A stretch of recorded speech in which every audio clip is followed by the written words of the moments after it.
Hello दोस्तों, आपका स्वागत है आपके अपने YouTube channel read speed knowledge में। और आज के इस वीडियो में हम देखेंगे साइबर अपराध से आप क्या समझते हैं, या साइबर अपराध किसे कहते हैं, या साइबर अपराध से क्या तात्पर्य है, और साइबर अपराध की परिभाषा क्या है। तो चलिए वीडियो शुरू करते हैं। इससे पहले चैनल पर नए हैं तो चैनल को सब्सक्राइब कर लीजिए, बेल आइकन प्रेस कर लीजिए ताकि आने वाले वीडियो की हर एक नोटिफिकेशन सबसे पहले आप तक पहुँचे। तो चलिए वीडियो शुरू करते हैं और सबसे पहले देख लेते हैं कि साइबर अपराध से आप क्या समझते हैं, साइबर क्राइम से आप क्या समझते हैं। तो साइबर अपराध का तात्पर्य कंप्यूटर तकनीकी से जुड़ी हुई जालसाजी अथवा इलेक्ट्रॉनिक डेटा चोरी से है। यानी साइबर अपराध से क्या तात्पर्य है, तो इससे तात्पर्य ये है कि कंप्यूटर तकनीकी से जुड़ी हुई जालसाजी अथवा इलेक्ट्रॉनिक डेटा चोरी से है। दूसरे तरह के अपराध, यानी जहां दूसरे तरह के अपराध संगठित या असंगठित रूप से सामान्य व्यक्तियों के द्वारा किए जाते हैं, वहीं साइबर अपराध उन व्यक्तियों द्वारा किया जाता है, या साइबर अपराध का संबंध उन व्यक्तियों के साथ होता है जो कंप्यूटर तकनीकी में विशेष रूप से प्रशिक्षित तथा योग्य होते हैं। यानी साइबर अपराध कोई छोटे मोटे अपराधी नहीं कर सकते, बल्कि इसके लिए जो कंप्यूटर के बारे में विशेषज्ञ होते हैं, उसके बारे में पढ़े लिखे होते हैं, जानकार लोग होते हैं, अनुभवी लोग होते हैं, वही साइबर अपराध कर सकते हैं। साइबर अपराधियों में इतनी प्रतिभा होती है कि यदि उसका रचनात्मक उपयोग किया जाए तो संचार तकनीक को एक नई दिशा मिल सकती है। यानी जो साइबर अपराधी होते हैं, साइबर क्राइम करने वाले लोग होते हैं, इनमें इतनी प्रतिभा होती है, इतने सूझबूझ होती है कि यदि उसका इस्तेमाल रचनात्मक यानी सकारात्मक रूप से संचार तकनीकी में किया जाए तो संचार तकनीकी को एक नई दिशा मिल सकती है।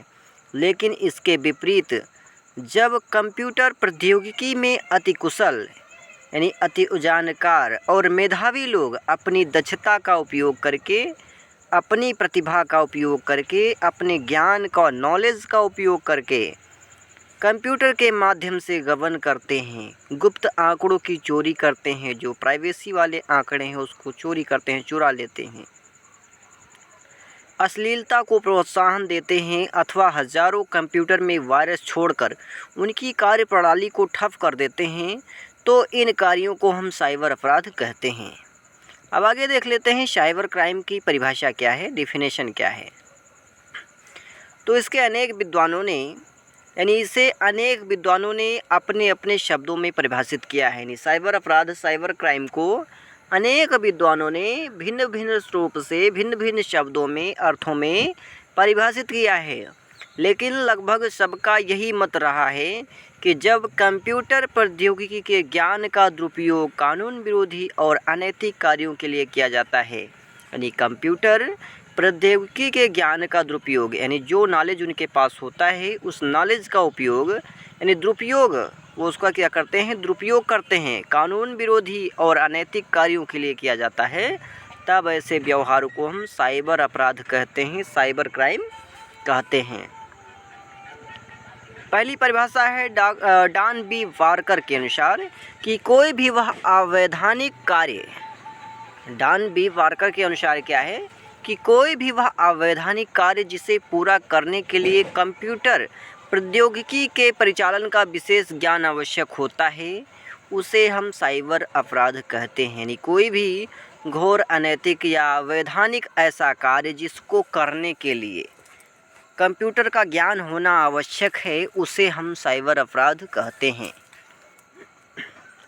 अगली परिभाषा है जेस ए स्यूटजर के अनुसार कि ऐसे सभी अपराध जिनके लिए कंप्यूटर अथवा उसके संगठक भागों जैसे टर्मिनल या नेटवर्क आदि का उपयोग आवश्यक होता है, उन्हें साइबर अपराध कहा जाता है। यानी कोई भी ऐसा अपराध जिसके लिए कंप्यूटर का इस्तेमाल हो या उसके संगठनों यानी जो संगठक हैं, संगठन के भागों जैसे टर्मिनल या नेटवर्क आदि का उपयोग आवश्यक हो। यानी कोई ऐसा लॉक तोड़ना है, पासवर्ड निकालना है जिसके लिए नेटवर्क की आवश्यकता है, तो ऐसे अपराधों को साइबर क्राइम या साइबर अपराध कहा जाता है। साइबर अपराध को सूचना प्रौद्योगिकी अधिनियम 2000 द्वारा दंडित कार्यों के रूप में परिभाषित किया है, और साइबर अपराध को, साइबर क्राइम को सूचना प्रौद्योगिकी अधिनियम 2000 द्वारा दंडित कार्यों के रूप में परिभाषित किया है, यानी दंडनीय बताया गया है। परंतु यह साइबर अपराध की अधूरी परिभाषा है। लेकिन ये जो परिभाषा साइबर अपराध की है ये अधूरी है, पूरी नहीं है, क्योंकि भारतीय दंड संहिता में भी अनेक अपराधों को साइबर अपराध की श्रेणी में रखा गया है। जैसे ईमेल द्वारा धमकी देना, जो ईमेल आईडी होती है इसके द्वारा किसी को धमकी देना, धारा 499 में, इंडियन पिनल कोड की धारा 499 में इसको दंडनीय घोषित किया गया है, साइबर अपराध की श्रेणी में रखा गया है।